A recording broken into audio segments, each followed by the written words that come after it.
2차 북미 정상회담의 장소가 베트남 하노이로 최종 확정됐죠. 과연 이번 회담에서 북한과 미국이 보다 구체적이고 실질적인 비핵화와 그에 따른 상응 조치에 대해 통큰 합의, 이른바 빅딜을 이뤄낼 수 있을지 관심이 모아지고 있습니다. 서울과 평양에서 일주일을 보낸 스티븐 비건 미 국무부 대북정책 특별대표는 어제 미국으로 돌아갔습니다. 박원곤 한동대 국제지역학과 교수와 한 걸음 더 들어가겠습니다. 어서 오십시오. 예, 안녕하세요. 네, 2차 북미 정상회담의 장소로 베트남 하노이가 최종 결정이 됐습니다. 이미 결정이 됐던 상황일까요? 아니면 스티븐 비건 미 국무부 대북정책 특별대표가 평양에 가서 협상을 하는 과정에서 한 발 양보를 한 것일까요? 어떻게 보십니까? 트럼프 대통령이 트위터를 통해서 최종적으로 발표를 했죠. 그 시기를 보면 비건 대표가 실무회담을 하고 그리고 다시 워싱턴에 그 실무회담 결과를 보고한 이후에 트위터를 통해서 트럼프 대통령이 발표를 했습니다. 그 의미는 최종까지 최종 마지막 순간까지 이제 미국과 북한 사이에 그 다낭이냐 하노이냐 둘 중에 하나를 놓고 계속 협상을 했고 이른바 지금 미국 방송에서는 나옵니다만 미국이 작은 양보를 했다라고 생각이 됩니다. 하노이는 네. 북한 입장에서는 매우 중요합니다. 왜냐하면 하노이에 그 북한 대사관이 있고요. 그리고 지난 6.12 북미 정상회담을 우리가 기억해 보면 끝까지 당일까지도 실무회담이 계속 이뤄졌습니다. 그런 의미에서는 북한은 하노이가 꼭 필요했겠죠. 네, 미국이 선호했던 다낭에서 2차 북미 정상회담이 열린다고 하더라도 김정은 위원장은 미리 하노이에 가서 국빈 방문을 할 것이다 이런 얘기도 있지 않았습니까? 그런데 이제 최종적으로 하노이가 결정됐으니까 김정은 위원장의 베트남 국빈 방문의 가능성은 더 높아졌다 이렇게 보면 되겠죠. 국빈 방문에 대해서는 베트남 정부가 초청했다라는 이제 그런 보도도 있었고요. 네. 근데 저는 아직은 조금 유보적입니다. 그렇습니까? 왜냐하면 지금 일단 1박 2일로 북미 정상회담을 하는 것이고 네. 이것은 또 일종의 우리가 이미 세기의 단판이라고 불릴 만큼 매우 중요한 그런 협상을 하는 것이죠. 그런 입장에서 북한이 또 그 베트남을 국빈 방문을 한다면 국빈 방문은 하루 이틀 보통 최소한 2박 3일 정도의 일정을 갖고 갑니다. 그리고 많은 의전도 있고 만찬도 있고 또 과연 북한이 그것을 다 할 만한 여유가 있을지 또 이것이 또 핵심적인 것은 결국 북미 정상회담에 어느 정도의 합의 또 만족할 만한 결과가 나올지 이제 그런 것에 달려 있다라고 생각이 되거든요.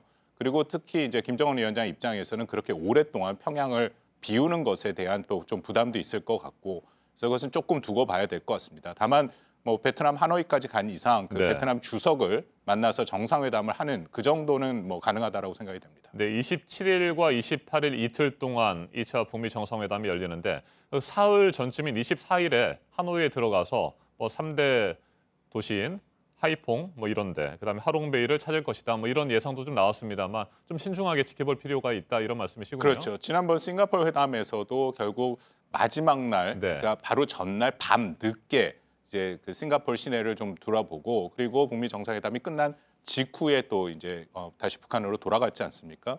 그런 면을 전체로 본다면 물론 국빈 방문 자체가 북한에게는 적지 않은 의미가 있습니다. 근데 제가 드리고 싶은 말씀은 역시 핵심은 북미 정상회담의 모든 그런 영향을 집중할 가능성이 크다라고 생각이 됩니다. 네, 비건 대표는 일주일 동안의 서울과 평양 일정을 마치고 어제 미국으로 돌아갔습니다. 성공적인 실무 협상 또 서울 우리 정부 측과의 여러 가지 논의도 잘 이루어졌다 이렇게 평가하십니까?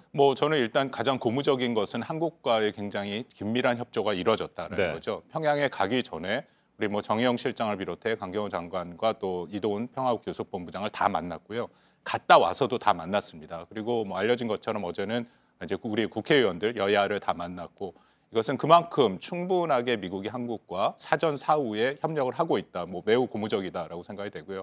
다만 이 어느 정도의 그 결과를 갖고 왔는지에 대해서는 좀 유보적입니다. 왜냐하면 우리 김의겸 대변인도 얘기를 했습니다만 이번에는 협상이 아니라 네. 이제 북한과 미국 사이의 어떤 입장을 확인하는 그런 회담이었다라고 밝혔습니다.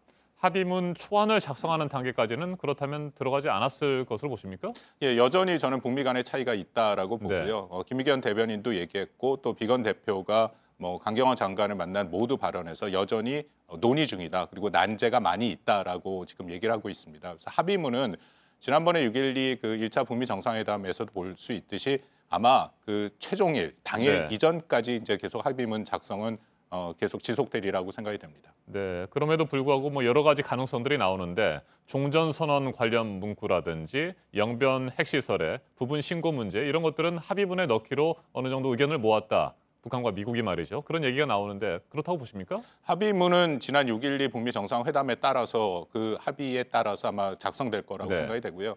첫 번째가 이제 북미 관계 개선, 거기에 이제 연락사무소는 들어갈 가능성이 크다라고 생각이 됩니다. 이제 두 번째가 평화체제 관련된 것인데요. 그것은 아마 종전선언을 포함해서 평화체제에 대한 논의를 본격화하겠다. 이제 그런 내용들이 들어갈 가능성이 매우 높다고 생각이 됩니다. 이제 문제는 세 번째 비핵화 조치인데요. 네. 말씀하신 영변에 대해서는 아직 북미 간에 그 차이가 있다라고 봅니다. 왜냐하면 지금 미국이 원하는 것은 영변의 모든 핵시설을 신고 검증 폐기를 하고 더불어서 지금 영변 플러스 알파라는 얘기가 나오지 않습니까? 그 의미는 영변 외에도 북한이 갖고 있는 고농축 우라늄 비밀 시설과 이제 미국의 입장에서는 당연히 ICBM을 포함해서 북한한테 요구를 하겠지만 또 북한의 입장에서는 상응 조치가 있어야 된다라는 그 입장을 지금 굽히지 않고 있거든요.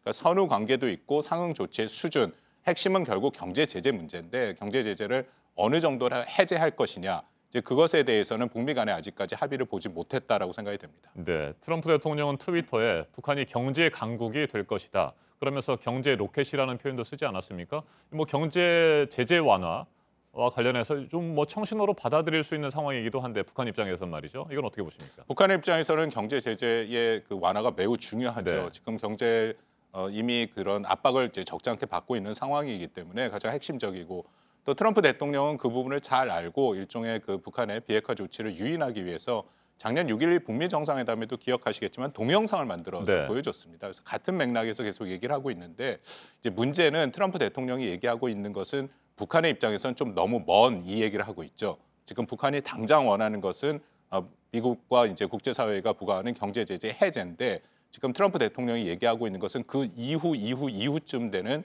북한의 경제적인 발전 또 뭐 인프라가 들어가고 또 투자가 이루어지고 그것은 정말 모든 비핵화 과정이 상당히 진전되고 경제 제재가 해제됐을 때 가능한 네. 일이거든요. 그래서 물론 큰 그림에서는 어느 정도 설득력이 있다라고 생각되지만 북한이 체감하는 정도는 저는 크지는 않을 거다라고 생각이 됩니다. 네, 남북 경협과 관련해서 역시 가장 큰 관심을 모으는 것은 개성공단과 금강산 관광의 재개입니다. 잠시 후에 저희가 전해드리겠습니다만 개성공단이 문을 닫은 지 벌써 3년이 됐고요. 개성공단 기업인들은 이번 2차 북미 정상회담을 계기로 해서 개성공단이 다시 재가동될 수 있기를 기대하고 있는 그런 상황 아니겠습니까? 어느 정도나 보십니까? 그 가능성. 뭐 이번에 신년사에서 김정은 위원장이 아주 명확하게 밝혔죠. 금강산 관광과 개성공단 재개를 하겠다. 아무런 조건 없이. 네. 저는 이번에 그 협상 테이블에 지금 북한과 미국 특히 실무회담에서 비건 대표가 얘기한 게 모든 것을 다 올려놨다 하니까 당연히 북한의 입장에서는 이 남북 핵심 합작 사업에 대해서 얘기를 했을 거다라고 생각이 됩니다. 다만 그것이 얼마만큼 이제 미국에게 받아들여질지 그러니까 미국의 가장 고민이고 또 북한이 어렵게 생각하는 것이 제재 해제 문제인데 네. 이것이 간단하지는 않습니다. 왜냐하면 기억들 하시겠지만 그 미국의 또 트럼프 대통령이 얼마 전에 그 제재를 이란 핵 합의를 파기하면서 이란에 다시 제재를 부과하지 네. 않았습니까? 그때 이 뭐 워싱턴의 책상에 보면은 제재가 오고 있다 이제 막 글씨가 있었고요. 그때 제재를 이제 세 가지를 갖고 이란을 핵을 이제 다시 합의를 파기했는데 그게 첫 번째가 여전히 일몰 조항이라 해서 일정 기간이 지나면 이란이 다시 핵을 네. 개발할 수 있다라는 게 첫 번째였고 두 번째는 미사일 문제였습니다. 이란의 미사일 문제를 역시 그 합의에는 포함되지 않았기 때문에 미사일 개발이 가능하다. 세 번째는 검증과 사찰의 문제였거든요. 네. 제가 이 말씀을 드리는 게 결국 이것은 북한에도 고스란히 이게 대입될 수 있다라는 거죠. 미국의 입장에서는 지금 이란과 북한의 핵을 둘 다 같이 가야 되기 때문에 그래서 다시 말씀드린다면 그 정도 수준 지금 말씀드린 한 세 가지 수준의 북한의 아주 전향적인 조치가 있지 않는 한 트럼프 행정부 입장에서는 제재 완화가 지금 쉽지 않은 상황입니다. 네, 말씀하신 대로 제재 완화나 제재 해제는 쉽지 않은 상황인데 그동안에 뭐 쭉 제기됐던 여러 가지 가능성들 중에 하나는 말이죠.